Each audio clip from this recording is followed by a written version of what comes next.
All right. And I hear the dogs. Gracie. Quit barking. Shh. It's okay. It's okay. We're used to puppy dogs. Yeah. She's looking in the window barking at us like, hey, let us in, right? Welcome to Scuttlebutt Podcast. I'm Rich, and today I have a very special guest, a longtime friend, Greg Jonson of Dawson Creek, BC. And you work for Corlanes Sporting Goods, and you're mostly in the back doing the gunsmithing and that, but we'll get to that in a little bit. How long have we known one another now? Oh, it's getting to be probably 12 years, I bet. I'll betcha. Yeah, I know, because there was one of the guys there in the shop, his kid was showing me his son shot a mule deer this year, and I remember when that little guy was born. I know. It's actually kind of, it's a strange feeling when you're, same thing when I started at Corlanes. There was young kids in there, I was setting them up with archery and stuff for their first bows. And now they're all working jobs. They're 25 years old. It's crazy. Yeah. And I don't think I age all that much, but it's like, yep. I've been on the payroll for 20 years now, pretty much. I have always said that, people talk about how their kids make them old, and I say, it's not my kids that makes me old. It's when I run into my buddy, and I remember when we went out and got drunk when the little guy was born, and now the kid's getting married, and that makes me old. Oh, yeah. No, and when your own kids are, they're in high school, and you're just like, holy, where's time go? It does. So tell us a little bit about yourself, and here's where I'm going with this. In today's world, one of the biggest complaints that everybody has when they go into retail or a store or whatever, and the guy behind the counter knows nothing. They're looking for these people to be experts, and that's just not happening in today's world. Well, I'm going to prove to you that Greg has the bona fides, but how did you start? Well, pretty straightforward transition. I'd finished up in school and everything, and my parents were separated since I was young. So my mom lived on the island, and my dad lived up north. So probably around grade 4, I headed up north. But during the summers, I'd always work down on the island and just pick up a job. I worked on contract dive boats a lot and in the fishing industry down there and what have you. When you say the island now, a lot of these folks... Vancouver Island. Vancouver Island, okay. On Vancouver Island, then on the Gulf Islands, like a small island called Quadra Island. So I'd go down there, beautiful summers, of course. Great place to be a teenager growing up. Oh, yeah. And so I'd go down there and visit and get a good summer job. And then in the falls, I'd always work for my dad farming, right? So always had lots of stuff to do. And then once I graduated and everything, I, kind of finished up down there. And the draw of the north was way, way heavier, right? Down on the island, I mean, starting out, I find it's a lot harder to get a foothold there, as far as jobs, money, perspective, and then, hunting and fishing, a lot more people and less things to pursue, so to speak. So kind of crowded there. Yeah. On the small islands, it isn't bad, but it's still not so much of the target audience is actual hunting type people, right? Well, we got friends that live on the very south tip of the Vancouver Island, and we go visit them once or twice a year. I'm still astounded at the people there. It's such a different lifestyle from us in the north, like you say. Yeah, it's very, very different lifestyle. They have different concerns about things than we do, and I think it would be a hard place to fit in.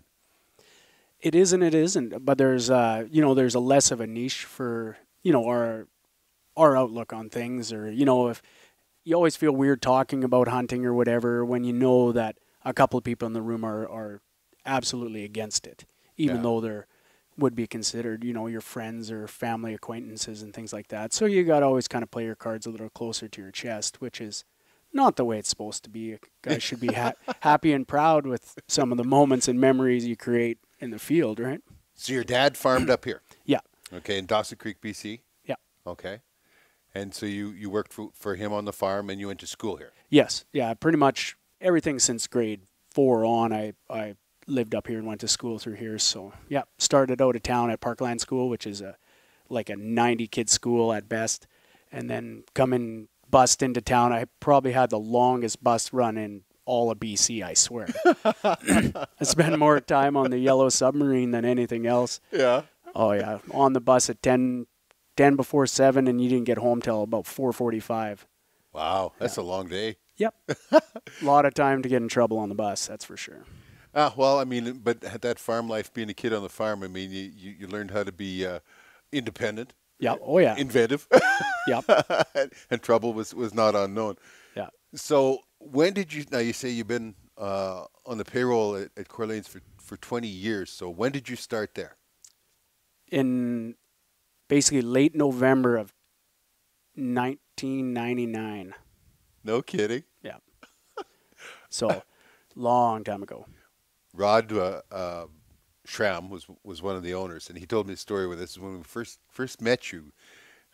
You'd left the room, and he told me about how you started there, and you were just started. I think you were like a shop boy, and you swept up and you stocked shelves and all that.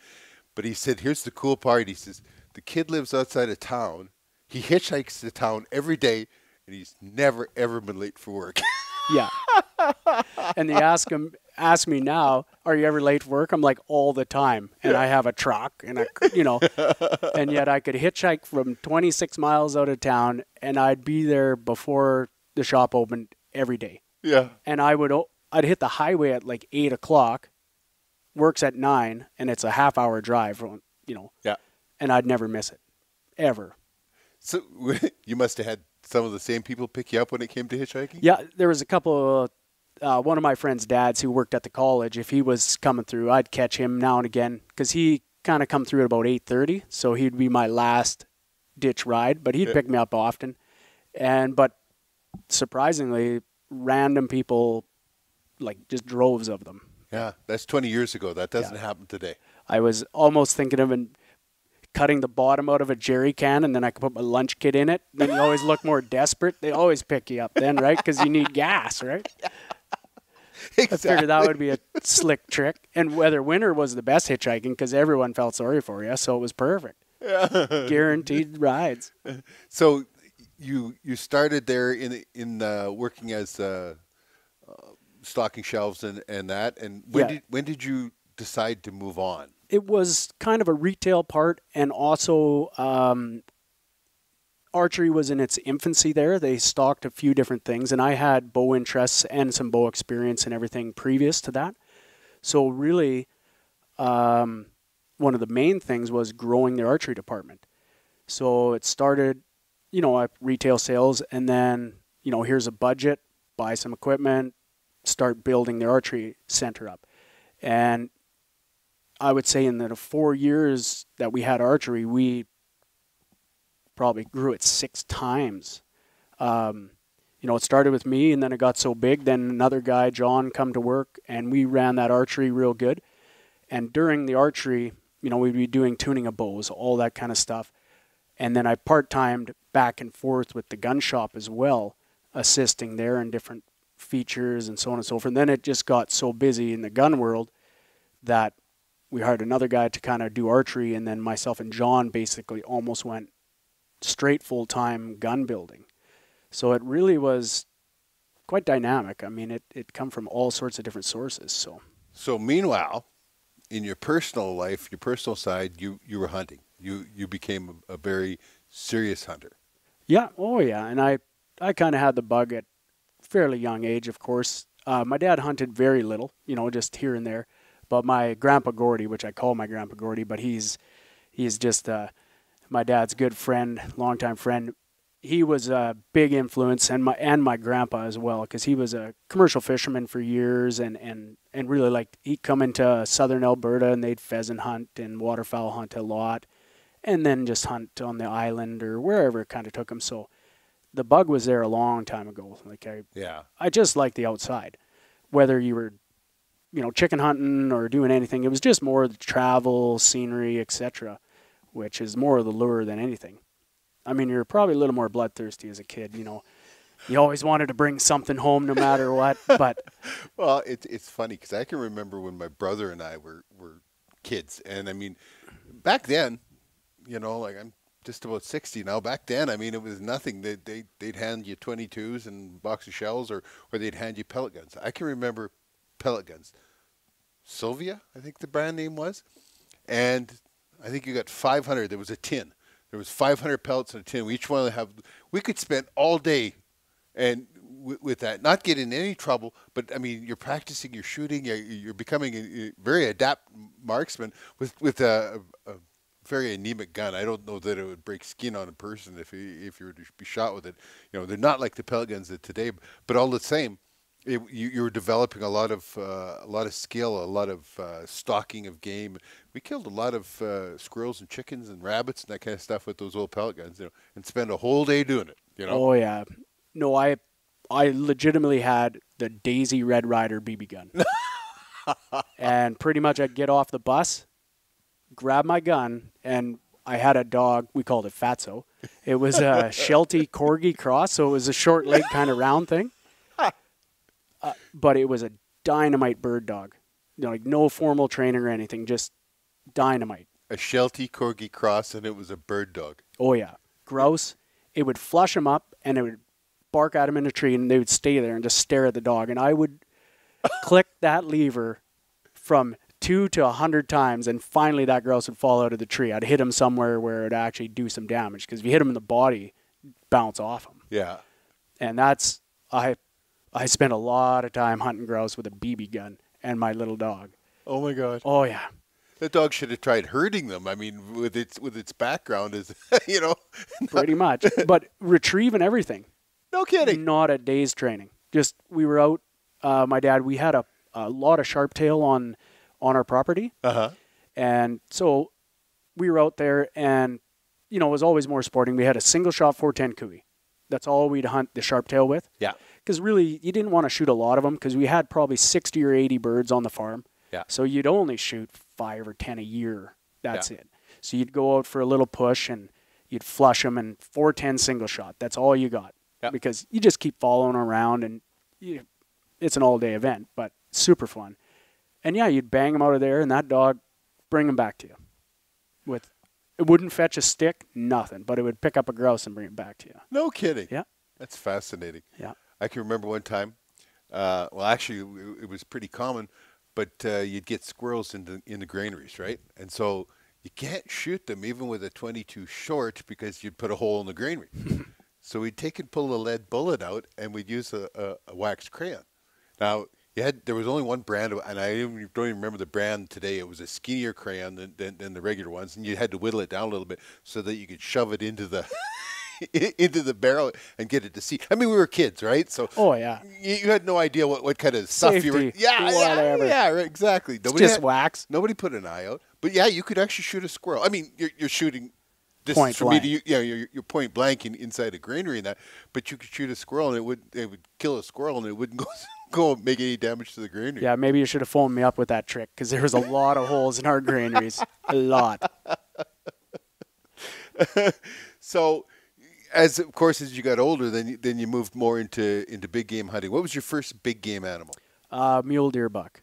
Mule deer buck. Yeah, that was the first solo one. Me and my grandpa Gordy, same thing. My dad's, we're farming, right? Harvest is going on, or busy moving grain around because our season used to open up November 1st to 21st. So it was always kind of tidy up time there. You're getting everything put away for the winter, so always busy. And yeah, every chance it'd be like 4 o'clock. I'd be like, let's go hunting quick, sneak away, get away from work.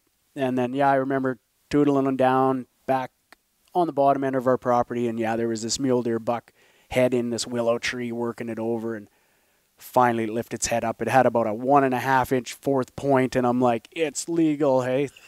So stealthily hopped out of pretty much the diesel truck, as it been a tractor. And my grandpa Gordy had a 7x57 Husqvarna featherweight. Yep. With a fixed 6-power Leopold. And I still remember I drew on the deer and it walks out in front of us. I mean, it was 25 yards. And I just look and all I see is hair. It's a complete hair blackout, right? So find a leg. Oh yeah, that's a front leg. Move up, bang. Heart shot. Just worked out perfect, of course. And smiled ear to ear. It's probably 125-inch buck, but I mean, it was awesome, right? Because, yeah, I did my core, so I had my official own tags and licenses and everything. You know, before you had to use your dad's tags and get your junior license and everything like that. So, Yeah. So, yeah, that was my first year with my own license and tag, and that was, pretty, well, it was super exciting, right? Yeah. Yeah. Yeah. Down to the butcher shop, about 1 million pictures, you know. It's pretty good. Yeah, that first animal is very cool. I remember my first two. It wasn't a deer, it was a moose, but same idea. It was like a very small bull and all that, but it was the biggest one in the world that day, right? Oh, you couldn't take it away, I can tell you that. Yeah. The thing about it, though, is that I mean, it just ignites a fire, doesn't it? You know, it makes it that you that much more determined. And what a lot of people don't understand is that it doesn't make you more determined to shoot a bigger one or shoot a more of a trophy or anything. It's just that connection to the animal, and for us it was to the meat. Like, I mean, that food that's there is just so important. And back then it was really important. I mean, I was just about married before I ever ate any farm raised beef. You know, I mean, Yeah. if you'd have looked up, Jack Pine Savage in the dictionary, there'd have been a picture of me in there, you know, and me and my brother, you know. Oh, yeah. No, and my dad was more of a fan if we shoot an early season moose in any bull season. That was the best, right? Yep. You know, so that's really what, you know, as I was growing up, that's what you hunted for. Because it was before you started farming and mucking around. It was in August. Because it used to open August 15th to the 31st for any bull, kind of at that time. And, you'd shoot a nice young bull in the canola or, you know, in the pea field or whatever. And, I mean, you can't beat that meat. It's the best there is. And then I really like deer, right? You know, I thought that was just the best trophy. You'd see them everywhere. And then, you know, just them bucks running around chasing does. That was the most exciting. So mule deer or whitetail? A little bit of both. Like the farm I was at was mixed. Early on, tons of mule deer, and then with a few different winter die-offs, more and more whitetail kind of moved in. Oh, so then it was a 50-50 mix, and now our mule deer population's pretty sad comparative to what it was in the heyday, and the whitetail, they winter better. I mean, they're just more resilient, hands down. So do you think it's the winters that's being hard on the mule deer?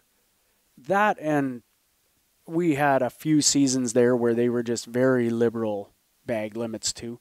During bad winter years, then 3-point season come in, then excessive doe harvest too, and you know the population just has never really rebounded from that. We had that kind of crazy stuff too, where like in the mid 2000s, like 2004, 5, 6, 7.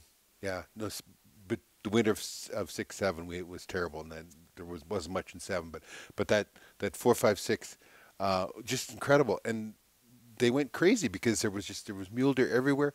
If you bought a buck tag, they gave you 3 doe tags. This is in year 2006. 3 doe tags they gave to you. You know, like, so I mean, it was crazy, and well, there's no wonder now that we have trouble with our. Yeah. No, the winter plays a huge role, and if it's a bad winter, I mean, pull back on the reins. Part Shorten of that the is seasons. Part of that is that mule deer are more browsers than whitetails, and a mule deer can actually starve to death living in your bale yard. There's some enzyme or something that they need in their gut to be able to get enough nourishment out of alfalfa hay in order to survive. And I have a neighbor there has a big bale yard, and that one winter, it wasn't, I don't know, it's a few years ago now, we had about 10 feet of snow, and he had 40 some mule deer die right in his bale yard. And that was the first that I came to understand that they couldn't survive on it, where the whitetail can't. The whitetail can survive on alfalfa. Why do you think they don't raise mule deer for trophy harvests like in Saskatchewan and Alberta on game farms? Right. Because they need that wide array of browse. Yeah, and they just don't do good. That's part of it now, where we're getting so much more cropping being done. You know, you're losing all those bush lines and that we used to have, and that's hard on the mule deer. Mm-hmm. It's a different, yeah. If you got lots of weeds in your fields and everything, which nobody does anymore, you know, there was a mixed array. But if you're not on the breaks of a river or lots of coulee land around it, absolutely. I mean, your transitions between fields are less and less. You know, there is no green space between fields. Nope. You know, you get the odd fence line or windbreak type scenario. You know, your farmyard is probably your biggest treed area in most of these spots, right? Yeah. So, I mean, you're in British Columbia here. All kinds of big game to hunt. So you moved on from the mule deer. You moved in moose and elk and whitetail and everything. Yeah. Grizzly bear. Yeah, the whole show. Yeah, no, moose, elk. I hunted elk a bit, and then once the mountains got a hold of me, everything else got put on hold. That was that was your passion. Yeah. Still is your passion. By far. Yeah. Okay. Yeah. One of the cool things here in BC is that rivers are a highway, and a lot of places like in Alberta, you can jump in a riverboat and you can drive to the mountains, but I could also drive on a highway there and meet the boat there. But there's a lot of interior British Columbia because there's so many mountains here and river ranges that in between the mountain ranges that there's a lot of travel that is done on the rivers by riverboat.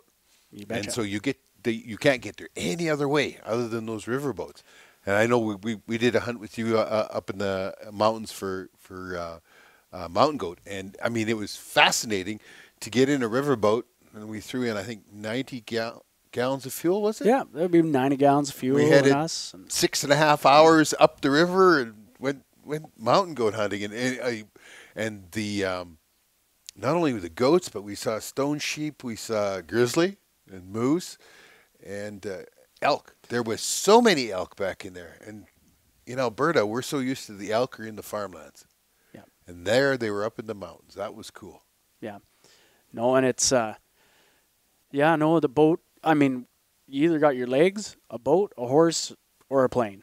And not many people have a plane. And you still need a place to land the thing, right? Yeah. A lot of the areas that you go, you know, everyone's like, oh, you can jet boat into spots and then, you know, and there's 40 boats at the landing. But when you have 200 miles of river, take 40 boats and divide that up. Yeah. You're not stepping over your neighbors, right? No. And the moment you get out of your boat and start hiking 20K off the river, you got it all. You know, there's no competition. You are there all by yourself. Take your time. You want to sleep in and hunt late in the day, go ahead. You know, no one's going to beat you to it, right? So was it the sheep that drew you there? Is that your biggest passion in the mountains? Yep. It kind of hooked me. I went on, say my first hunt, I went with Tim from work and then one of his good friends and another friend, Dale. And we went up to a spot there, my first hunt. It was in 2003. And, got up there, did a little jet boat trip and, you know, hiked around and climbed this mountain and got rained out and come down and climbed another mountain, crappy weather, got back to camp. And one day I was just stir crazy because it'd been raining and horrible weather. And I'd set up a spotting scope and I was just looking in between patches of the clouds, right? Just staring at hills whenever they come into view. And set the scope up and it's maybe 8-9 kilometers away down the river. And there was one point that kept poking up. So I was watching it. And then all of a sudden there's 2 rams standing in the wide open. And they were really light fanning colored rams. So plain as day. So I kind of beetle back to camp and I tell Dale, I'm like, oh, I just seen some rams. He's like, oh, sure. You know, we'd been up a bunch of hills already, seen nothing. So I get back to spotting scope. Wait. Some like 2 hours went by, it seemed like, but it was probably 5 minutes. And the clouds clear and there's 2 caribou standing in the same spot. And I'm trying to convince him that I'm like, Dale, I'm not crazy. I said, I seen sheep, and those sheep were rams. They said honey-colored horns, light capes. They were not this cow-calf caribou combo. I swear, right? So after a little convincing, dried out some gear, and we headed up there the next day. And lo and behold, during this whole operation of getting up there, which was a bunch of burned flat land, and then so it was pickup sticks, like, I mean, crawling over and under, and just nasty stuff. Old burns are not, I mean, they might hold lots of grass, but you don't want to walk through them, right? No, not after, especially after wind starts blowing them down. Oh, and they're all down. Yeah. Like half the time I'd be walking 5 feet off the ground, and I'd just zigzag across the tops of the trees. It just was my ski poles. And yeah, but you're half squirrel. You can do that. I'm the one falling down all the time. oh, trust me. On the way down, there's a good story with that. But so, and not knowing the area at all. This is all virgin dirt to us. No one's ever really been there. It's kind of just pick a hill. Yeah. We just reconnaissance. And Tim and Eugene were up another area. Same thing, just scouting, trying to maybe locate some sheep, right? Yeah. No idea if they were there or not. And so we get up there and kind of get up, finally crawl over this height of land and poke our noses over. And sure enough, there's a ram staring right at us, probably 700-800 yards away. So we kind of just backed off, and they continued feeding. It was just, they skylined us a little bit. They not concerned at all, and there was a couple caribou running around in this little spot. There was a little lake up there. So we're kind of contemplating where we're going to camp and find a nice spot off the beaten path, that won't interrupt these sheep, and start unloading gear. And Dale had a dog named Barney. Well, Barney had lost the tent, his sleeping bag, like everything important. So I'm like, well, that's okay. No big deal. I said, I got my thermarest. I got my sleeping bag. So I offered Dale, I'm like, take my thermarest. And he's like, oh, no worries, no worries. I got this survival blanket. One of those about the size of a cigarette pack. Yeah. And I'm like, crinkly foil. yeah. So I'm like, okay, well, that sounds fair. I'll just sleep on my nice sleeping bag on this mat. I mean, it's August. It's not horribly cold, but it's not exactly warm, and the wind and everything else. So we tuck into these little spruce mound, get all cozy. I fall asleep. No big deal. I don't know if it was probably 3 a.m. There's a little fire going underneath this tree. This survival blanket is just a tattered mess. So 4:30 kind of rolls around. It starts getting light. 5, the sun starts poking up, right? And so I'm just gung-ho, right? I'm like, this is the best thing ever, right? There's rams there. And one looked good, right? Because we've seen 3. So we sneak over and just take a peek over the hill, and sure enough, I mean, it's Ramtopia, way more than what, that we laid eyes on earlier. And I'm like, well, let's get in there and shoot one of these things, right? And Dale's like, if we go shoot one of those things, we're spending the night. And I got no gear, so no. And I'm like, okay, all right. So down the mountain we go, because we had a base camp with a bigger tent down there. Yeah. So back to base camp we go. We look for gear. It ain't anywhere to be found. It's buried still there somewhere. And so we get back down there probably about noon. Eat some oatmeal or whatever, have a little food, and then Tim and Eugene show up, and I'm like, don't even unpack your stuff. We're going hunting. So back up the mountain that same day, and then hike back up top there, put the rams to bed kind of thing, woke up in the morning, found them, and then chased them around that day, and that was the first time I ever missed a sheep. Oh, first one you shot at? First one you missed? First one I shot at. So drew straws, right? So Eugene drew the first shooter, Tim drew the second one, and I drew the third. And the way it played out, we separated the band of rams, kind of that. There was 2 bands of rams with legal sheep in it, kind of here and here. So Tim took off further down the valley to this other smaller band of rams, and the agreement was we would just shoot first, and then he would shoot after. Right. So if you hear us shoot, get to shoot. Get into position, watch him, whatever. But we were probably a kilometer apart, so really we're not going to interfere with his hunt. He's not going to interfere with us, but it was just Eugene will shoot first, and then we'll sort it out from there. Right. So we get up on these sheep. I pull a nice stalk with Eugene, 175 yards. He shoots his ram while it's bedded, just a beautiful Fannin ram, like 38 inches, just gorgeous. Tips it over. Ram's all bust up, and they were wandering around, and they're all mixed up. So here we are looking through spotting, so trying to figure out, where this other one is. Finally isolate it. Okay, I shoot, and I hit the rock right behind the ram. And Eugene said hit. Like he was convinced I'd shot, like hit the ram or went through the ram, because it looked really good from his perspective. So there's rams moving everywhere. I just put my gun down. Oh. Because the last thing I wanted to do was have 2 dead rams or 3 dead rams, right? Right. You know, that's not, if you're not sure, just stop shooting. Oh, that's a responsible thing to do.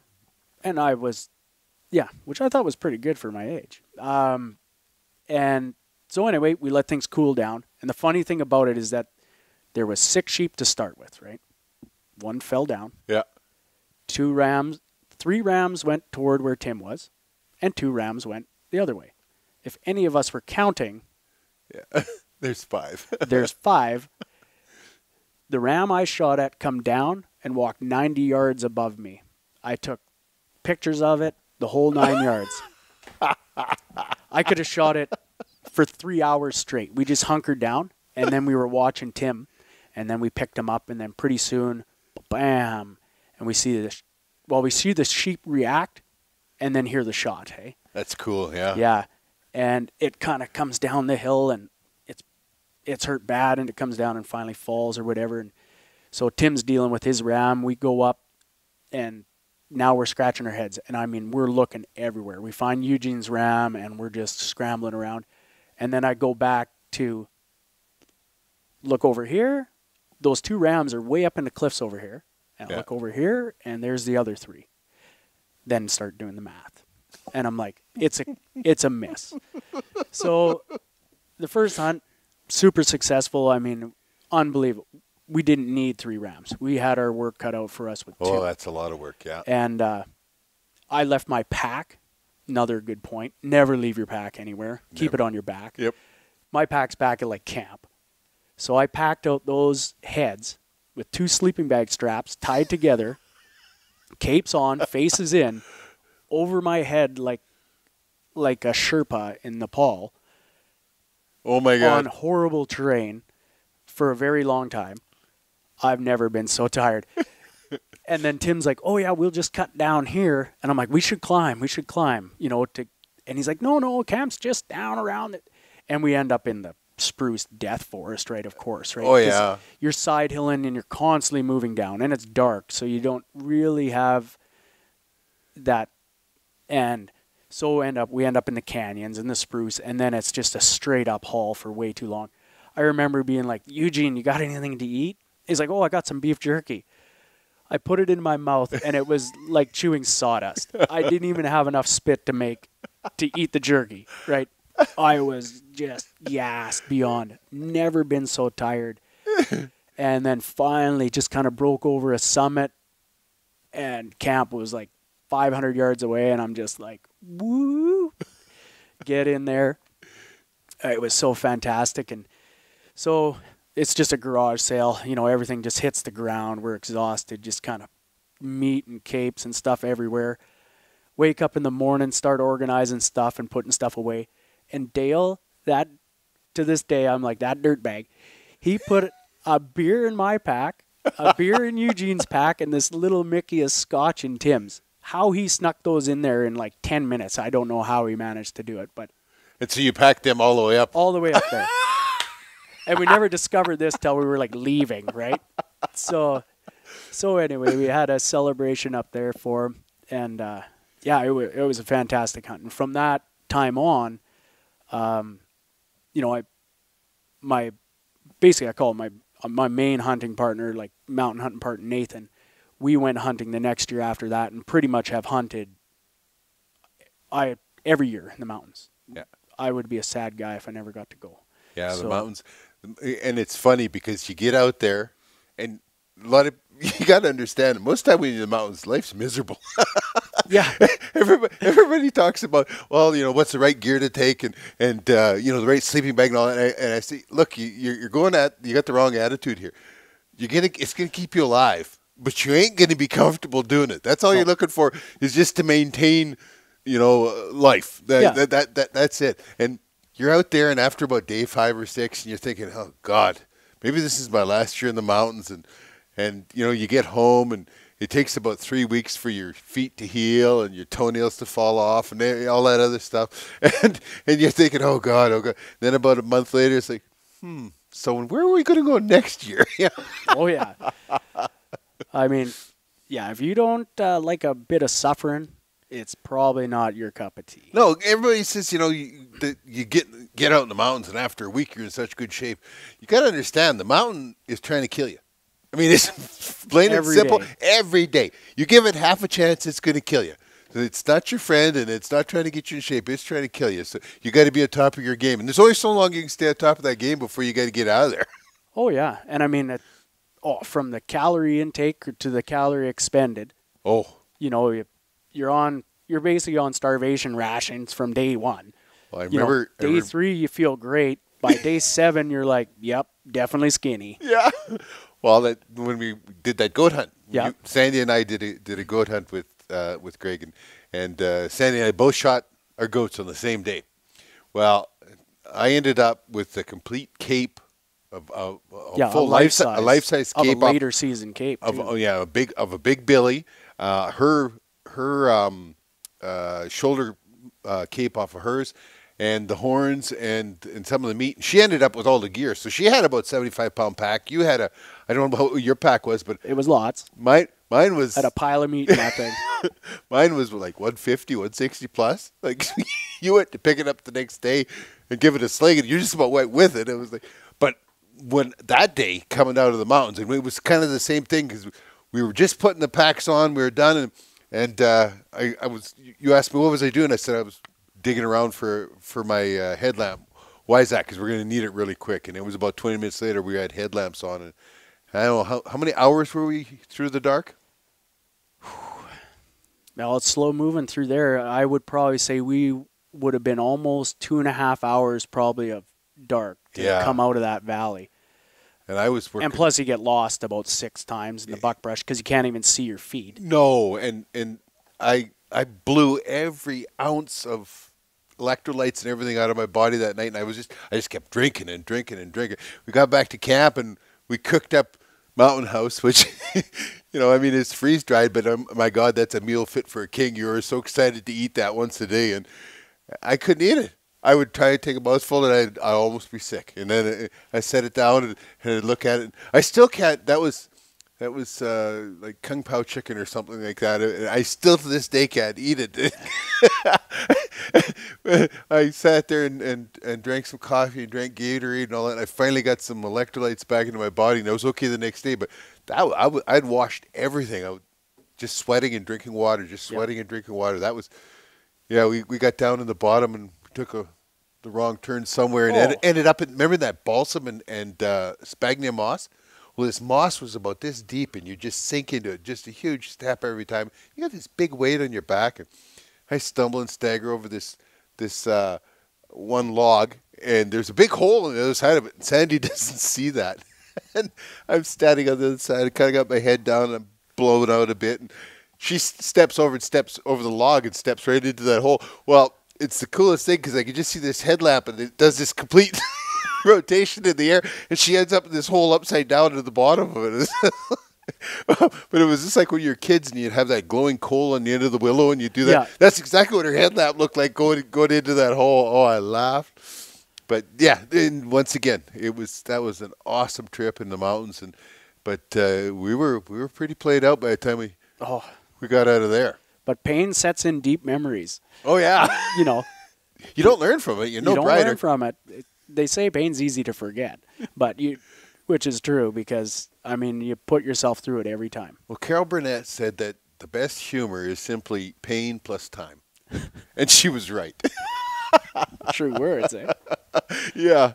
So while this is going on, you're working at Corlanes, and then you started to get interested. What was the driving part about getting interested in guns?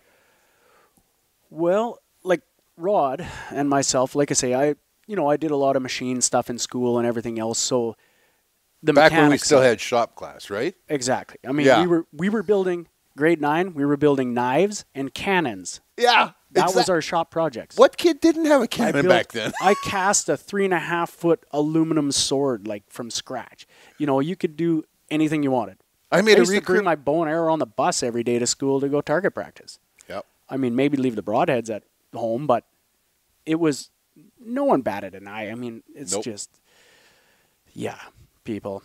But yeah, no, the gun part of things, you know, growing up, we had a handful of guns around the farm, right? Most of the stuff I shot actually was iron sights and a military Mauser and 308. Yep. I mean, it was super proficient, great eyes, all that kind of stuff. It's all you ever needed, right? Oh. Shot moose with that thing, shot everything with it. It was fantastic. I'd shot a lot of animals long before I ever had a scope. I got a scope on a Lakefield Mark II 22. That was kind of a big deal. I bought it from one of my dad's friends, Richard, and you know, it was kind of a birthday thing or whatever. And oh yeah, I was high roller. I had a fixed 4-power 3/4-inch tube scope. I mean, it was fantastic. Chickens never seen me coming after that, right? Exactly. So, and then once I started at Corlanes, you know, picked up a few more guns, of course. I mean, the worst thing about working at a gun store is you end up buying a lot of guns.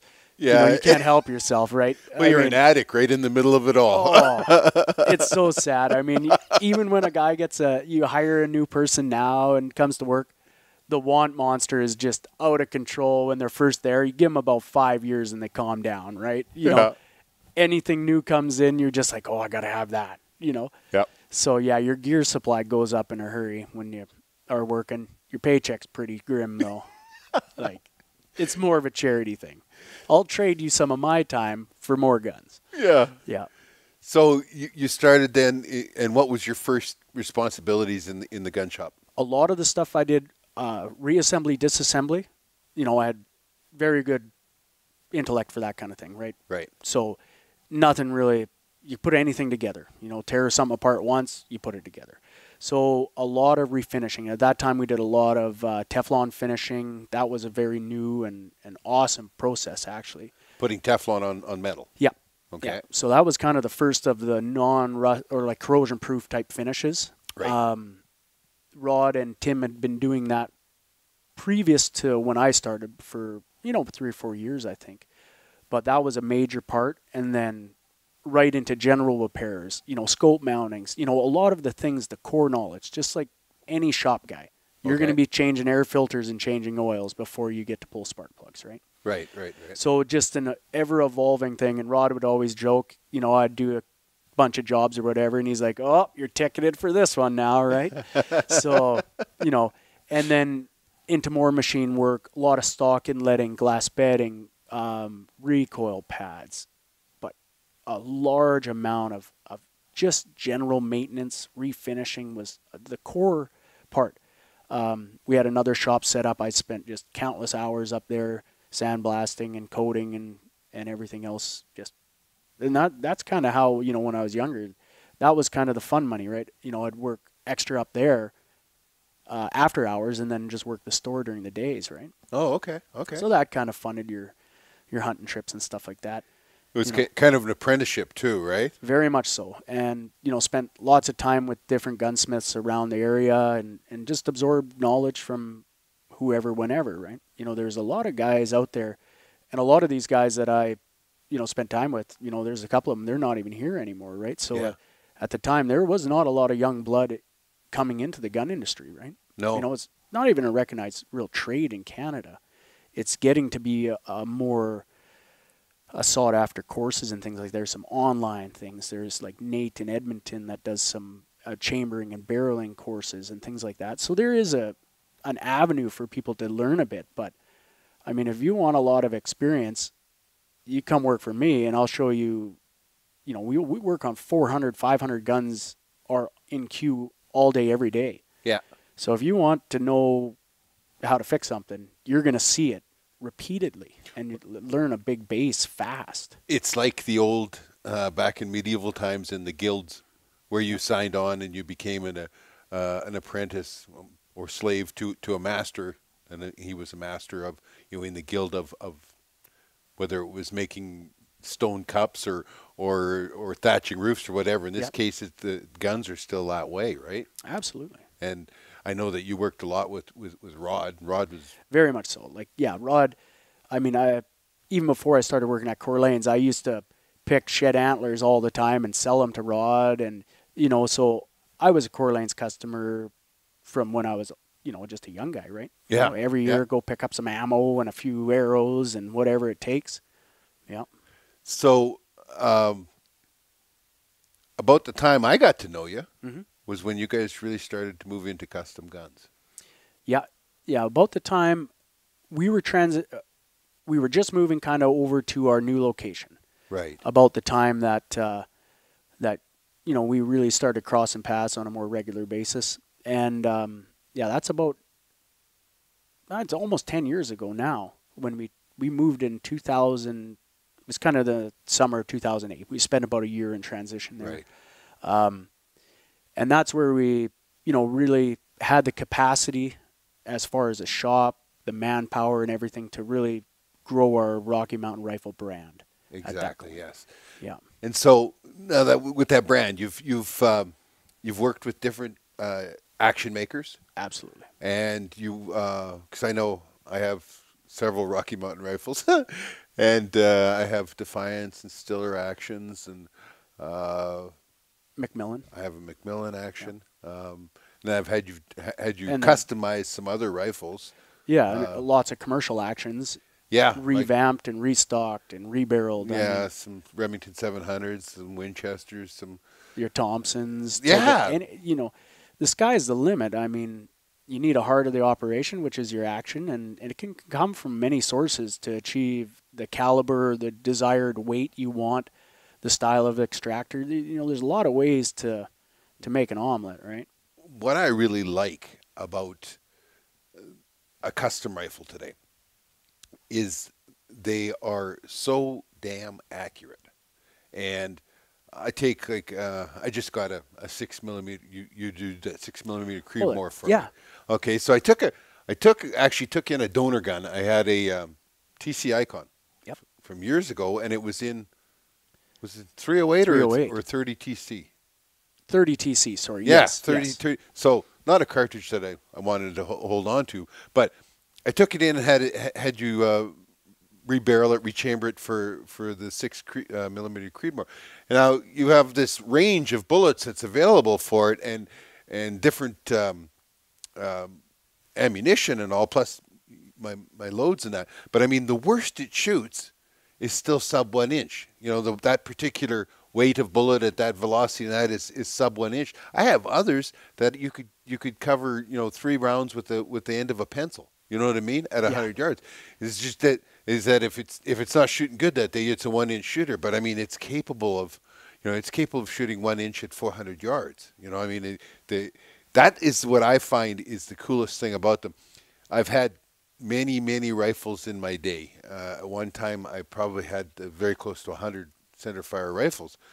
Since I discovered you guys in custom rifles, I had to feed the addiction somehow. I sold a bunch of those rifles, and got into the customs. But the thing about that was that we were always searching for that 1 inch rifle, and most off-the-shelf rifles, if you could get them to shoot 1 inch at 100 yards, that was quite an accomplishment. You're pretty proud of that rifle. Absolutely. If any one of my Rocky Mountain rifles is shooting 1 inch, I know that I had a bad day. Yeah, and that's what a guy's looking to achieve. I mean, you do stack the deck with a custom rifle. You can really engineer it to what you know is going to work. There's calibers out there that I don't care what they're made on, they're notoriously inaccurate, right? So there's some of those things that. What's one of the worst ones? Some of the older style chamberings with long free bores and things like that, which are not apt to shoot, especially the newer generation of bullets. Okay. Like VLDs do not like to jump 200 thousandths before they hit the rifling. Right. They'll come. I mean, you'd be lucky to have a 5-inch gun. Yeah. And some of the traditional, to pick on them, like say a Weatherby chambering. Right. With extreme free bore. Yes, you're gonna pound the velocity out of that thing. You can pour powder to it till you should never get that much in there, and they'll still suck it up. Like, pressure's no issue, and velocity is insane, but you lose your accuracy. So explain to people maybe that don't understand the mechanics of it, why do they have the big free bore? What is free bore? Free bore is basically the distance that your bullet has to travel before it's engaged into the rifling of the firearm. So it's basically that dead space. It's basically jumping into the... Yeah. Okay. Yeah, so it's unsupported through a long travel. So whether it's your ejector plunger pushes your cartridge slightly astray, because, I mean, there's tolerances. Your ammunition can't be exactly the same size as your chamber because it basically won't fit or it could get stuck with any debris. So it's undersized. So your ejector plunger is pushing force on one side of the cartridge, which can align it off. Your ammunition, if you're not checking it on a concentricity gauge and it's hanging out there, you could be 3 or 4 thousandths out of round right there. Right. So then compound that with the big jump, et cetera, everything's out of a line. So why would they have the big jump? Well, back in the day, before you had turrets and everything else, I mean, if you could jam more velocity, you were a flatter shooter. So then you had less holdovers and you could shoot further. Right. And it was a velocity chase. So it was to get that velocity. So that bullet actually had to jump that. In this case, we're talking about the difference between, you know, some loads today we're gonna be sitting real close to the lands. We might be 10 thousandths off. Yep. So these were jumping 200 thousandths, but that allowed that bullet to accelerate. Yeah, it evens out the pressure curve. Exactly. So you can really pour the coals to them and not get that high pressure spike. Okay. Yeah. So that was those created issues in the older style of guns now. Yeah, you know, those were engineered in the 50s and 60s when, honestly, a good shooting gun, go read on old Field and Stream, they were excited about factory ammo shooting 3-inch groups. Yeah. So when your Weatherby with a guarantee of an 1.5-inch group, that was awesome. Yeah. But now it's come full circle. Well, and part of that, I think, is that we're chasing the long range, right? It's become its own sport. I mean, shooting those great distances. I mean, I shoot to 800 yards on my own place. Yep. I have a range there, and I mean, it's just to me, it's a zen kind of thing. Like to sit down there and just boom, and I have 8-inch gong, and to whack an 8-inch gong every time out at 800 yards, I'm really proud of that. Oh, that ability. And just to watch the bullet in flight, just slide in there, hook, and when it's windy, hook in there like a bad golf shot, and actually hit.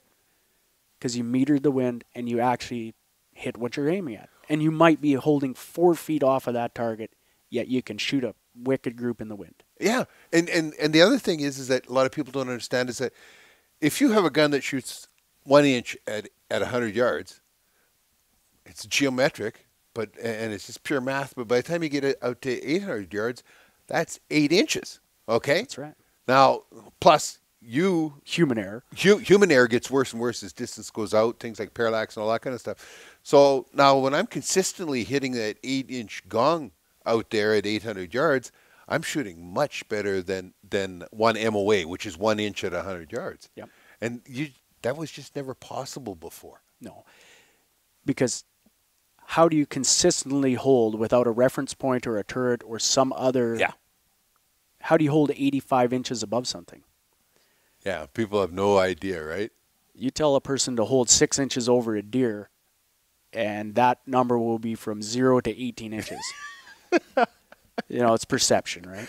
Well, I went to the FDW ranch in Texas last year in May, and it was for the Zeiss announcement of the V6 line. Mm-hmm. And we shot out to 1,500 yards.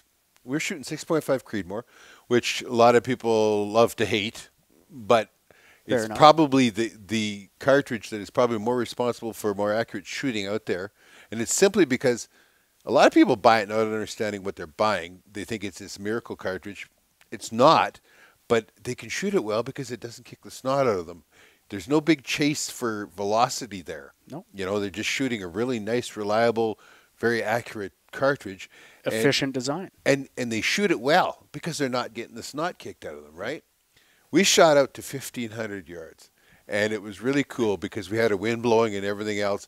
We were holding 105 inches for wind. Okay, so big old curving golf shot. 105 inches off is where we're actually aiming to hit out there at 1,500 yards. At its peak, that bullet was over 31 feet above the line of sight. So it's this big old looping golf slice, and you're hitting. Now, we're not shooting animals. We're just shooting gongs. Absolutely. But you would not no, shoot an animal in those no. conditions ever. But what an accomplishment. So the first gong you shoot at out there's 6 of them. Yep. The first one you shoot at is 3 MOA. So 3 times 15, because you're 1,500 meters. So it's 45 inches, right? Yeah. And Big sheet of plywood. Yeah, well, you think, people think shooting something 45 inches. Oh, yeah. I'll tell you what, you feel pretty strutty when you hit that. And then they get smaller. And I got hit 1 through 5. I got down to the 7.5 inch, so it was half MOA. I missed it. And then I just didn't have enough wind. I caught a gust or whatever on the way, and I didn't have enough wind. But you feel pretty proud about hitting that stuff out there, let me tell you. 1,500 yards, you know you would. It's so cool. But that's the kind of accuracy that we're capable of today, and it's got to do with the quality components that you put together, and especially with stock technology too. Yeah. Soaking it up, tracking properly, just even the adjustability to get your head in the right spot so your parallax is not playing games with you and everything else. And again, I think the biggest thing is shoot the smallest caliber you think you need for the job, because you're going to shoot it the best. Well, I started when I started hunting, my first rifle was a 308. Mm-hmm. And after, I don't know, you go get away from home, that kind of stuff, I bought a 338. I always wanted one, so I got this 338 Win Mag, and I hunted a lot with it, killed a lot of things with it and that, and I went through all the magnums, the 338, the 300, the 7, all that stuff. And then all of a sudden I found myself going back down smaller again, back to that 308. Now, you've built me a custom 308. I have a bunch of 6.5s. Those are my favorite rifles, and it's just because you can sit there and shoot it. Yeah, and it's half the amount of powder. It's the same bullet. Yep. So they're economical to shoot as well. Especially a factory ammo situation. I mean, as you get into the bigger magnums, say an average is $80 a box. If you buy Creedmoor, it's $40. Yeah. It's just, it's powder, lead, and brass. And the smaller it is, the cheaper it is most of the time. And here's the thing is that when people are chasing velocity all the time because they want it to be flat shooting, well, today's optics takes care of the rainbow. Okay. Absolutely. Today's optics will take care of the rainbow. We're shooting that 6.5 Creedmoor out to 1,500 yards, and it was leaving the barrel at 2,700 foot a second. Okay, that is not no speedball. But the other thing is that those sleek, sexy bullets, they take care of this. They take care of the wind for you. So the higher the ballistic coefficient, the less you have to be able to read the wind. Yeah. So you've got the optics that take care of this, and you're shooting a high ballistic coefficient bullet to help you with the wind. I mean, people are capable of shooting stuff they never believed of before. Yeah. And you don't have to have that great big giant magnum. And repeatable. And repeatable. I can remember when we started in chasing the long range game and you started building guns and that for me. One of the big guns that you were building back then, or the big cartridges, was the 378. 3378 Weatherby's? Weatherby, yeah. And just a monster. Well, over 100 grains of powder. Kick the snot out of you, 8 barrels. Yeah. So your accuracy wasn't there very long, right? No, and then the other thing, a guy really kind of warms up to your gun. You spend some time at the bench with it, and you're going to shoot 200, 300 rounds. I guarantee you in the first several months you own a gun. Yep. Well, with some of these big guns, you're halfway through your barrel. Yeah, isn't that the truth? And, last time I checked, when I put a barrel on, by the time the dust settles, it's not a cheap thing. Nope. So I'd like to have some, it's like having 700 horsepower on a set of pizza cutters. You're going to burn them up quick, right? And then you're back at the shop. You just get to loving the gun, and it's time to change it again, right? Absolute worst cartridge for eating a barrel? Oh. Like the 257 STW. Oh, really? Yeah. 25 STW is just a monster. Yeah. And what kind of barrel life are you talking about? Well, it's a funny one because what'll happen with them is you'll develop a load, say like literally a couple hundred rounds in, and then all of a sudden your proven load that's shooting really good starts showing signs of pressure all of a sudden, and it starts acting really weird. You get sticky bolt lifts, and so you back the load off and everything kind of goes away. But what's happening is, yeah, you've eroded your throat aggressively, and it's coarse, and the bullet starts and then grabs that scale and then kind of stops and gets you a fluctuation in pressure. Oh. And then all of a sudden you've dropped your load back. So now you're dropped 2 grains. Yeah. And your velocity stays. And then all of a sudden you'll start shooting. And then the next time it acts up, it's pretty much complete cartridge meltdown. So wow. it's a funny one. It's too overbore for what the bullet. And it just gets that stop-go type. And I've seen some disastrous results from that cartridge. I remember one time we machined open one of those barrels off the 257. Oh, like a Weatherby or one of those type ones, or an STW. I think it was the STW. Yeah, because I always have lots of them laying around. Yeah, and it was literally missing about that much. There must have been 10, 12 inches of rifling that didn't exist. Yeah, you know, past right from the chamber out. It was like, holy crap. Yeah, you got some of the older Winchesters or the older Remington in the early stainless era. Yeah. Where they were still colored black, but they were actually stainless barrels. Uh-huh. Those were super soft. And in the 264 Win Mag, yeah, they would be smooth bores by the time, and yeah, you cut them down so you can actually see in there and show people that. And they're like, wow. Yeah. And inches of no defined rifling. Yeah. Yeah. I was just shocked.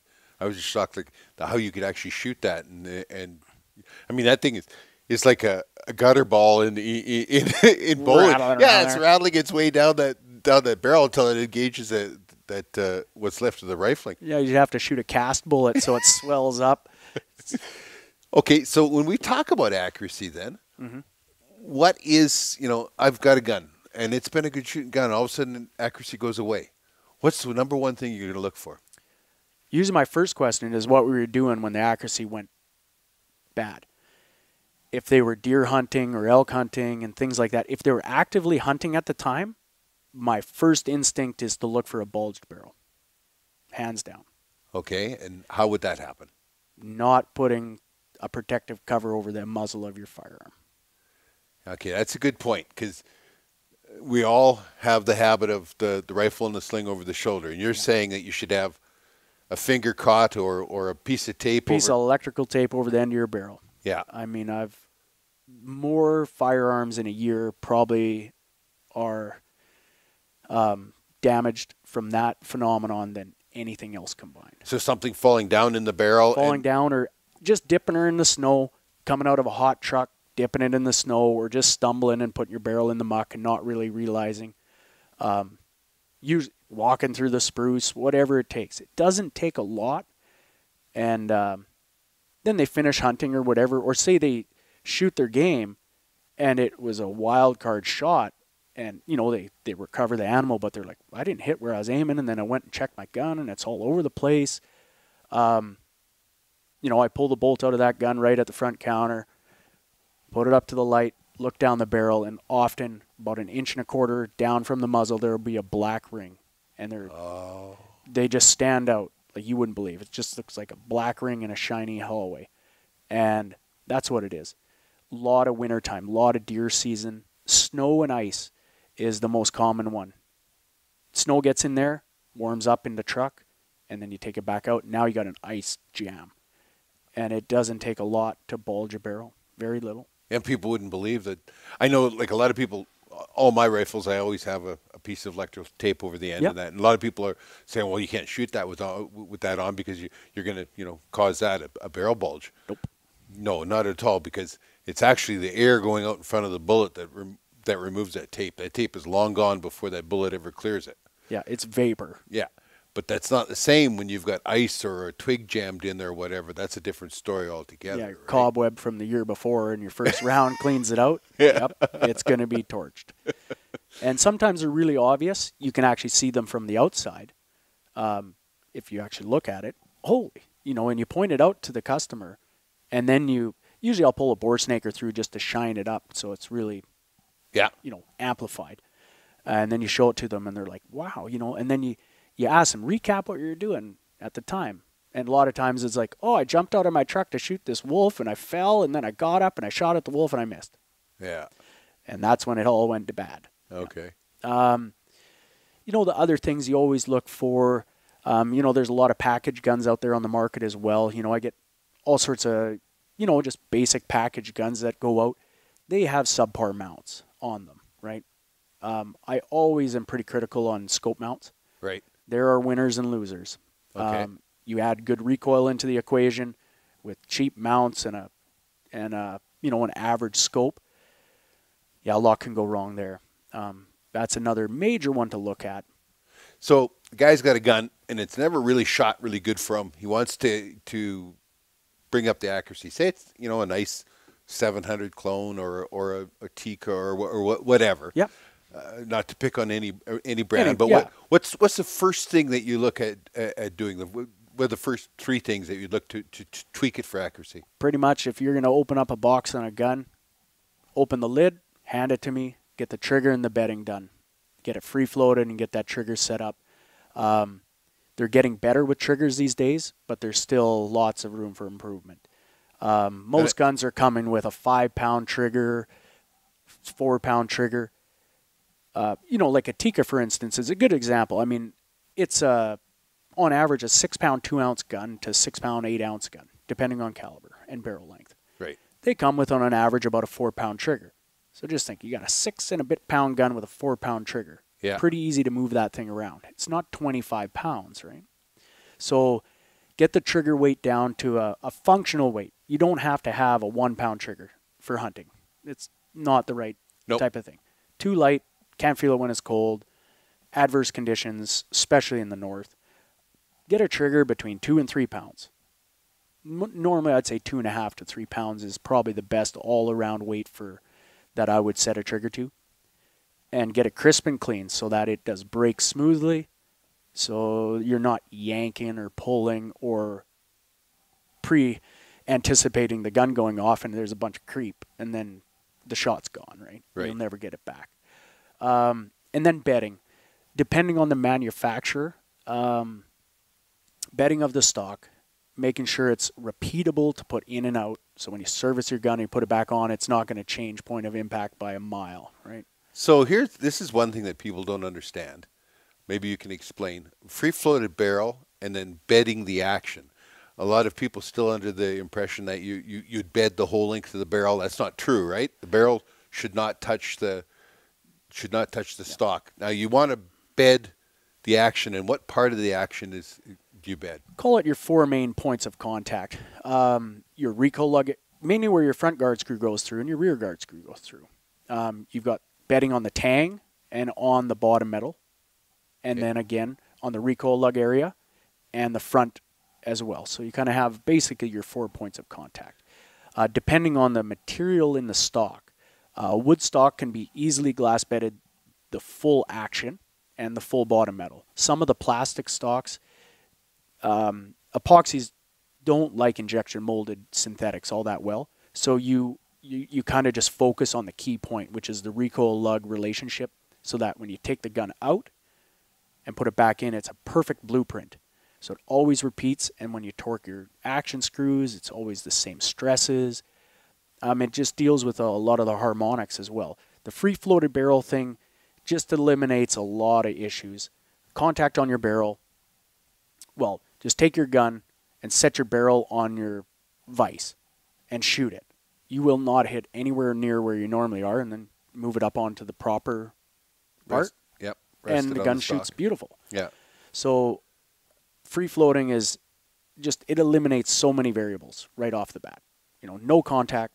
So as your barrel warms and grows or moves away from, point of least resistance to et cetera, they move a lot. And if you get away from that, you're pretty much got the tiger by the tail, right? That's the trick. A lot of companies are catching on to this, but Remington and they still have 10 pounds of forend pressure on there, and that's the first thing I rip out. I mean, I think it's just easier for them to build stocks at contact than to free float everything after the fact. Right. Yep. So what's the difference then with pillar bedding? Pillar bedding, when you're dealing with especially wood stocks, Right. environmental changes, Okay. wood grows and shrinks. It is alive for life. Okay. I mean, it starts alive, it's still alive. Pillar bedding will allow you to maintain a torque rating on your screws without collapsing the stock over time as well. So you've installed a pillar in there that the screws go through. So actually, Correct. it's a tube. It's a metal tube. Metal tube that will contacts your bottom metal and your receiver. So as they come together, the pillar is the contact point. So no longer you cannot crush that aluminum pillar or that steel pillar. Right. Now you can run torque pressures higher than what you could before. Right. With wood stocks, you don't like to run any more than about 40, 45 foot-pound or inch-pounds on them, or they start shrinking. And then all of a sudden your guard screw starts sticking through. Your bottom metal starts torquing. Your magazine may not start opening properly. And that's just a time thing. And then everybody is always so worried about, keeping everything torqued up. Most people over-torque the heck out of everything, don't they? Especially like scopes. So, yeah. When they turn into eggs, you're too tight. Well, yeah, you've got to when you mount, we screw down your mounts. You're what, 30, 35? Base screws. Yeah. You can put a lot more to those. Blue Loctite them down, run them between 25 to 30 inch-pounds, and not really. But I strangle them. I mean, I run them up high. But you use the Blue Loctite. Absolutely. Yep. Then everything's good. Base screws, you can put a little more to it. Now, if you do the same torque on your rings, now there's different scope manufacturers have different tolerances in their tubes, right? A lightweight scope, let's just say Swarovski, for instance, just to pick one out of the map. Very expensive scope, all that kind of stuff. They have a very light tube. Their scope weighs 16 ounces instead of 22. That's why. Right? The glass weighs the same as the next scope, but the tube is thinner. Right. So they have a recommended torque spec. Stick with it, because if you go 5 pounds more, you'll start showing ring marks into that scope. And they don't disappear. No. Take it off. Can't buff it out. No. And that's a very common thing. Vortex has as their lineup goes, they have a prorated torque spec for each one of those scopes. Yeah. Down to 17 inch-pounds on a lot of those, mid-grade scopes. Really? Their tubes are soft, right? So it's not that they're soft, they're thin. Right. Now you get a Night Force, for instance. I mean, you can probably put 40 inch-pounds on that scope because it's a heavy-walled scope. I mean, There's nothing light about them, is there? No. And that's kind of, so just pay attention when you're mounting scopes. If you're used to mounting just one type of scope, when you switch lanes, read up on it or ask someone, because, that's the difference between having a pretty ugly scope when you take it off. Whether your rings are lapped properly or not, you are going to collapse the tube a bit. Yeah. Right? You can. So what's your most common job in the gun shop? That's pretty heavy. So general smithing wise, glass bedding, and then just general tune-ups, triggers, glass bedding, and then for more of the custom work, muzzle brakes are a huge thing. Right. Guys are realizing that you can still have a bigger gun. If you tame it down, it really turns over a new leaf and you can shoot it better. You can see your bullets in flight. So that's a huge one as well. That's probably the most common machining job you do is muzzle brakes. I mean, lots and lots and lots. I have muzzle brakes even on 223. Yeah.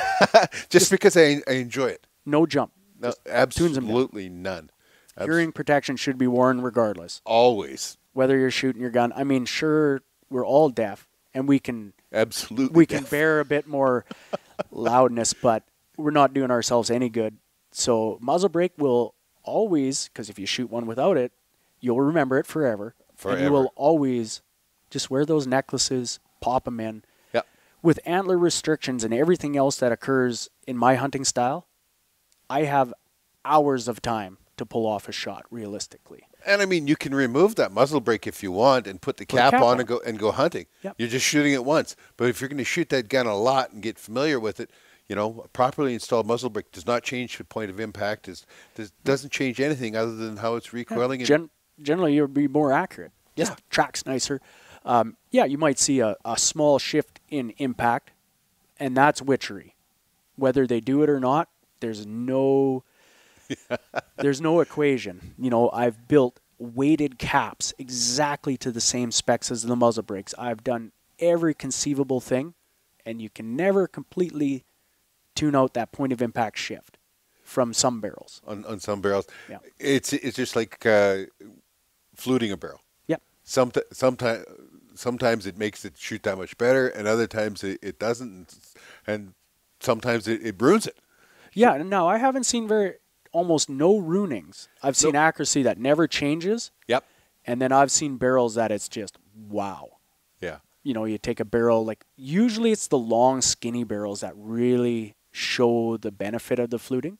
Right. The heavier they are, it becomes a weight to cooling, to this, just aesthetics game. But some of the longer, skinnier barrels, I pretty much flute all of those. Yeah. It seems like it just puts them into a sleepier state. They're not as whippy. And generally, I believe, and I've seen the accuracy potential from it and the results of taking barrels that are mediocre shooters, right, proven ammo, just flute them, and seeing that accuracy drop, whether it be a quarter minute or 3/8 of a minute, and sometimes a full minute.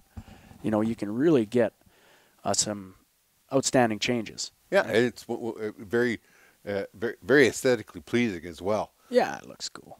What's your favorite thing to do with a gun? Well, favorite thing to do with a gun. I'd say let's put that into my favorite gun to build. I probably love building ultralight rifles and, reinventing components and just striving for that ultimate ultralight rifle. Those really kind of tickle my fancy. If I had to pick a job that, it's like, all right, I get some of the guys that are like, just here it is, build me whatever you want, but I want it light. Okay. And you're in charge. Okay. Those are pretty awesome projects. I like the machining part of things. Whether it's fluting a bolt or putting a muzzle brake on or chambering a barrel, the metal work is always intriguing. Right. And then, I don't know, I've refinished upwards of 6,000 Teflon, powder coat, Cerakote jobs. I've lost count. But some of the finish work and the paint jobs and things like that at the end, that's what really pulls the whole project together. Well, I never tell you I never tell you how to paint any of my rifles. I might say, well, brownish, okay? And yeah. and you never disappoint. I have some of the most spectacular custom paint jobs on my rifles. I really like the Macmillan stock. So yes. I have a big believer in synthetics, and I just like how rigid they are. I like how they fit. That HTG is my favorite stock of Macmillan. I like how they fit. I like that if I'm wanting to put a bipod on them, I don't have to worry.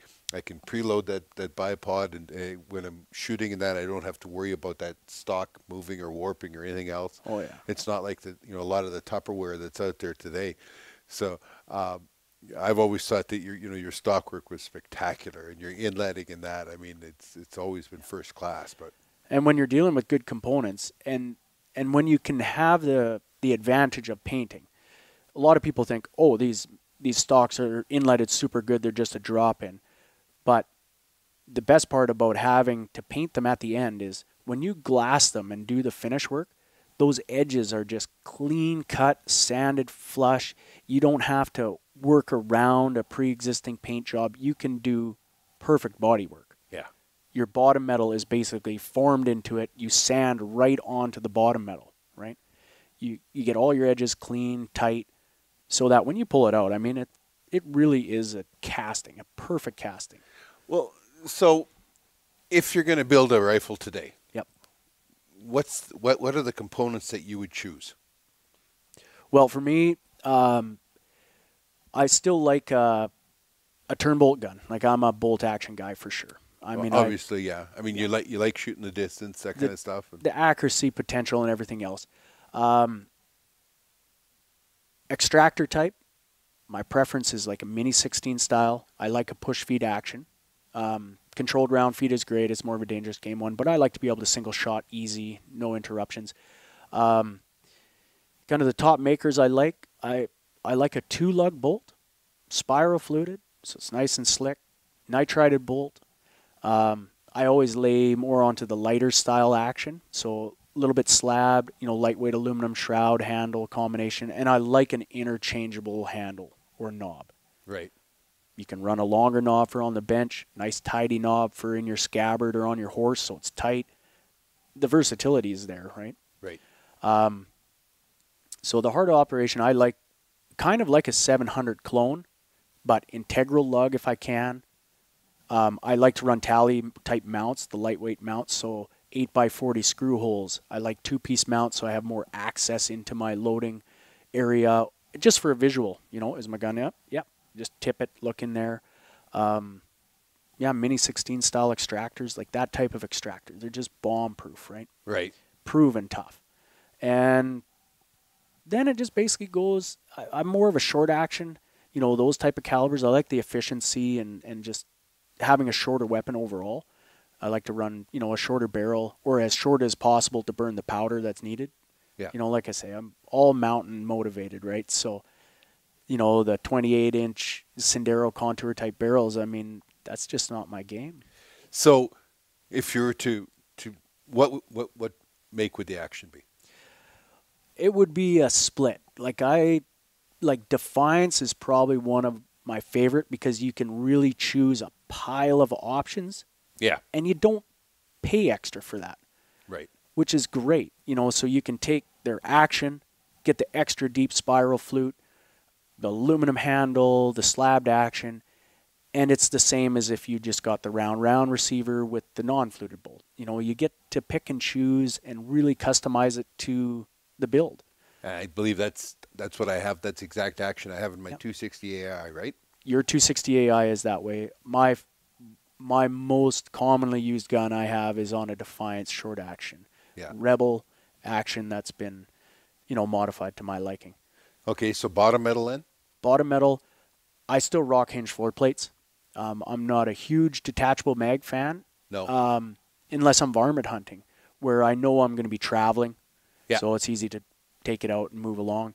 In the mountains, I load my magazine. I never hunt with a loaded firearm. I can stay there all week. I'm never anywhere near anything motorized, so I don't have to worry about unloading and reloading. Exactly. And I can't lose it. Yeah. Yeah. that's a good one. Yeah.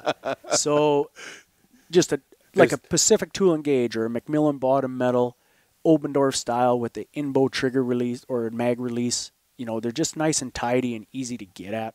There's nothing like being in big bear country with a single shot. Yeah. So okay, that's the bottom metal. Barrel. Barrels, I could throw them all in a bucket because of the thousands of barrels that have rolled through the shop and things like that. Your top performers, they're out there. Your benchmarks, your Kriegers, your Liljas, Hearts, those barrels there are fantastic, and you're never making a bad choice.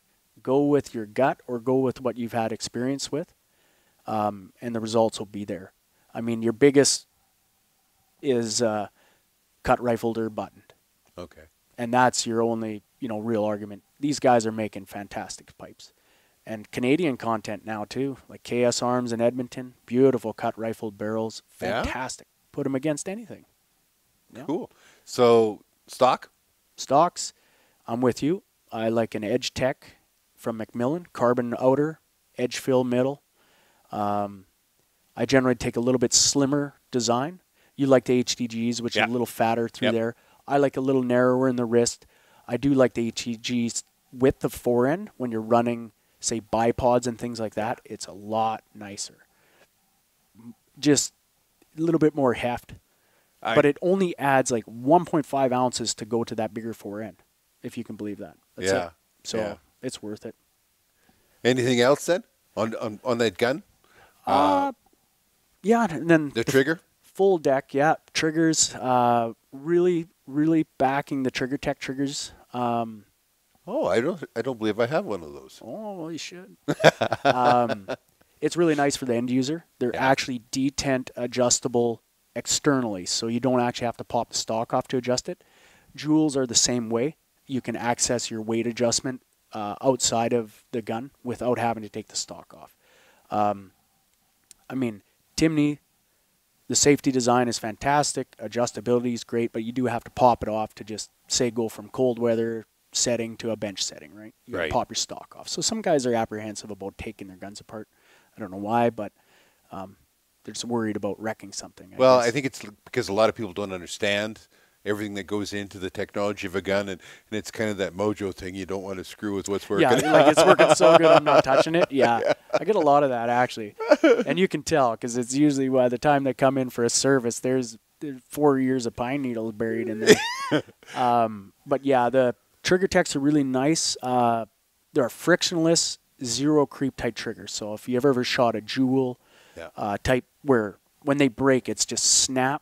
There's absolutely nothing else happens after the fact. So they're really nice, positive design, and then a Canadian company as well. And they're coming. They really made a good splash. It's been a couple years of using them, and I'm very happy. That's awesome. Yeah. So you shoot thousands upon thousands of rounds a year. You guys have a stock mounting and rifle accuracy truing or guaranteeing the accuracy of the rifle, and that you handle all these cartridges.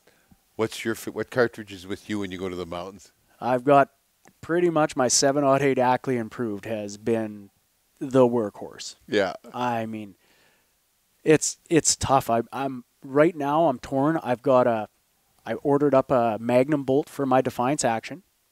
I have a 6.5 barrel sitting around my bench. But like the typical mechanic, I'm the last on the list by far. Yeah. And I'm going to build a 6.5 PRC as my big gun. Ooh, I'm interested in those. Yes. I'm interested. Because my gun, it will be 100% switch barrel component gun. Oh, okay. So all I do is pull my bolt. My magazine box is going to be converted to what's called a Wyatt center feed mag box. So it's a 3-inch mag box, same as my 7.8 Ackley. All I do is pull my bolt out. My barrels are all indexed, integral. So I just pop my barrel on and change my bolt, and I have my 6.5 PRC. I've got four 6.5s. So I guess I got room for one more. That's right. You got 5 fingers. Right? Yeah. So what it does is gives me all the benefits of the 6.5 by 284, for instance. Yep. I'm getting lazy. I like factory ammo now. I tell you what. So it's amazing that Hornady ELDX in that ammo, and I built lots of them now. I mean, I just hand the guy the gun and be like, oh yeah, there's another 1/2-inch gun. You know, it's fantastic. That Precision Hunter that Hornady has, if they'd had it years ago, I'd never be a reloader. Like, I mean, I can't improve on it. No.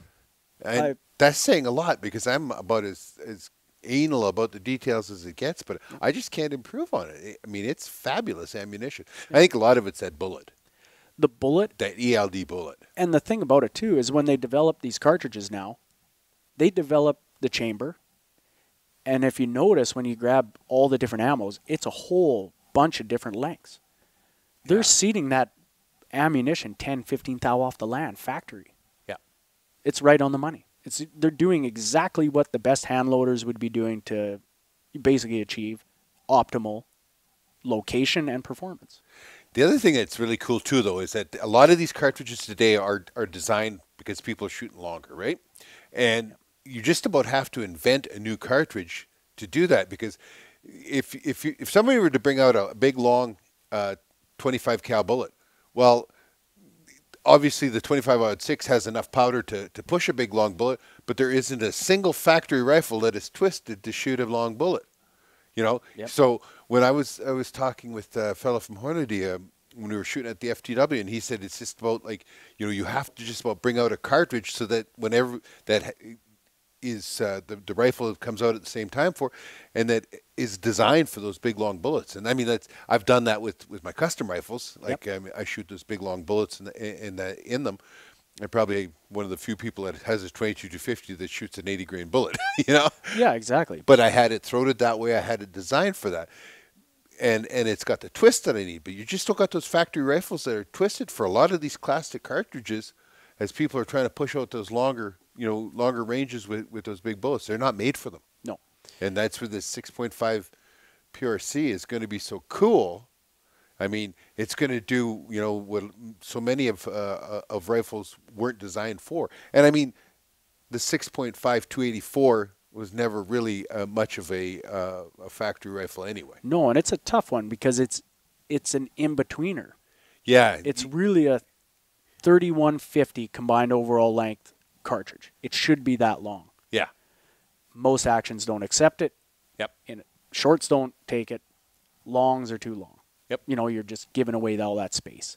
You can't utilize it, right? So it's kind of stuck in the middle. Exactly. If you can keep a cartridge under 3 inches and pretty much shoot 3,000 feet per second, you're the winner. You see, I'm so with you on that 3,000 foot a second. After you go over that, to me, it's wasted velocity. I need a bigger bullet. Because once you start getting over that 3,000 foot a second, you start worrying about barrel life. You're starting to push things so hard. You have to worry about, did you develop load when it was 60 degrees out and now it's 85 today, and those kind of things. I like to stay under. If I'm from anywhere from 2950 to 3,000, I'm happy as can be. Yep. I have a 26 Nosler. Well, you know that thing, the cartridge is about that long on it, and it burns a ton of powder. I shoot it. The bullets I shoot in are the 147 ELDs, and I shoot them at 3,000 foot a second. It could probably push them at 32 or 3,400 or whatever, but I don't want that. No, because then I'm just burning barrel and powder, and you're paying the price sooner or later. Yeah, and the longevity, like you say, the scope takes care of the up and down. Yep. So now you have the bullet. The BC isn't going to change whether you drive it faster or slower by any margin. Nope. So do what the accuracy node point tells you. And if it's at 3,050 feet per second, stop there. Absolutely. Because that's good enough. Yeah. And so the PRC, I'm very excited. It's a winner. We also had a pretty good deal going on. We got some exclusives guns built through Christensen Arms. I think we're the only company basically to get a production gun, limited edition, built through them. Oh, neat. So we arranged this or whatever and worked with them. And pretty much, we have factory guns chambered in 6.5 PRC rolling off the shelf right now. We're the only people in Canada, period. Absolutely. That's cool. Yeah. So, and the performance is just fantastic. That Hornady ammo, when it says 2950 on the box, just took out a gun today. I built for a guy named Scott. It's a left-handed titanium, lightweight, 6.5 PRC, 24-inch barrel, fluted, just a really tidy gun. Gorgeous thing. Hidden trapdoor mag well in the back for additional cartridges like the European ones from NECG. Just fantastic, like over the top. And one of our guys, Keaton, took it out. Standard deviation of 14 feet per second across the board. Factory ammo. Yeah, factory ammo. 200-yard groups, well under, at an inch. Yeah. Half ammo weight. The gun isn't even broken. This is just basically a range, run-up, test site. Just go through the paces, right? Yeah. Just prove the gun. This is not a 50-cent gun. This was a very, very thought-out custom that had a pile of stuff in it. We want to hand the guy in confidence. So we wanted to get some velocity and a few different things because he had put a Leopold, the new HD, like the VX6s. Yep. So it does come with a free turret based on velocities and things like that. So, right. So we wanted to get some preliminary velocities just to help him along the line because he's from out of town and he'll be up here working. So we won't have a lot of resources while he's here. He just wanted to get a head start on the game and just prove an ammo. 143 LDXs out of the box, standard deviation of 14, and shoot basically half ammo weight, just poof. And the numbers are there. When Hornady puts that number on the side of the box, it means something. Yep. It's not some dream when they're shooting downhill on the right day or whatever. It means something. I'm astounded at how well it is. And I hope it becomes a standard in the industry, because we don't need more of the usual marketing BS when it comes to the BC of the bullet or the velocity or any of that. You just need some reality to deal with. The lie detectors are out there now. I mean, if your BC isn't up to par, it's caught. You know, especially where we're shooting turret scopes or ballistic scopes and all that. That all counts on the BC of that bullet. And you know, if you got starting velocity in the BC and that, you should be able to, on paper, you can figure it all the way out to 1,000 yards. You go and shoot it, and all of a sudden it's missing by 6-7 inches. Well, something ain't right. Yeah. You know, yeah, and sometimes it's the design of the bullets. Like some of the programs, like the G1 or whatever it is, might not take into account, say, a Barnes bullet with all the cantilures. I mean, those are microscopic turbulence, right? Yeah.